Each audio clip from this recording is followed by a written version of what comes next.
Une méditation tirée du livre Maranatha, le Seigneur vient d'Ellen White. 23 décembre. Nos études à travers les siècles futurs. Afin de montrer dans les siècles à venir l'infinie richesse de sa grâce par sa bonté envers nous en Jésus-Christ. Éphésiens 2, verset 7. La science de la rédemption est la science suprême. Les anges et les mondes fidèles à Dieu l'étudient. Notre Seigneur et Sauveur lui accorde toute son attention.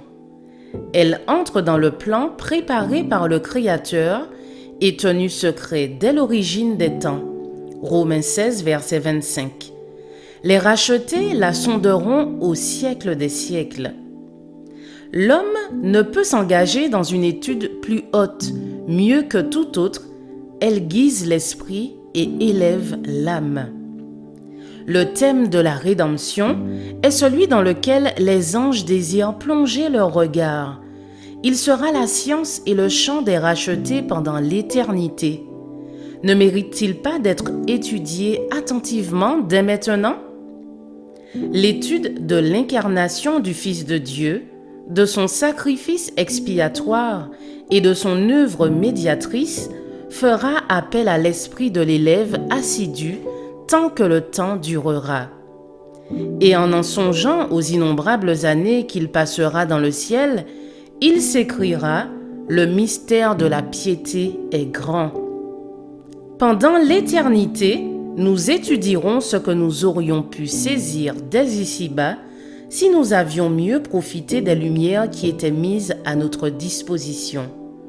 Les grands thèmes de la rédemption seront pour les rachetés un sujet constant de méditation et de louange à travers les âges éternels. Ils comprendront les vérités que Christ aspirait révéler à ses disciples s'ils avaient eu plus de foi. Des visions nouvelles de la perfection et de la gloire du Sauveur leur seront sans cesse accordées. Pendant l'éternité, le fidèle maître de maison tirera de son trésor des choses nouvelles et des choses anciennes.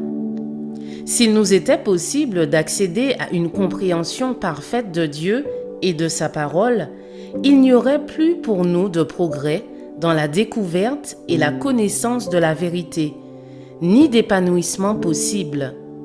Remercions le Seigneur, il n'en est rien.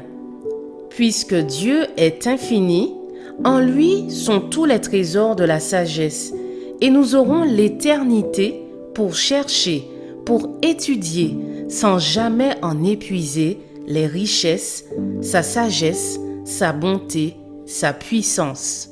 Je vous souhaite une excellente journée, que Dieu vous bénisse.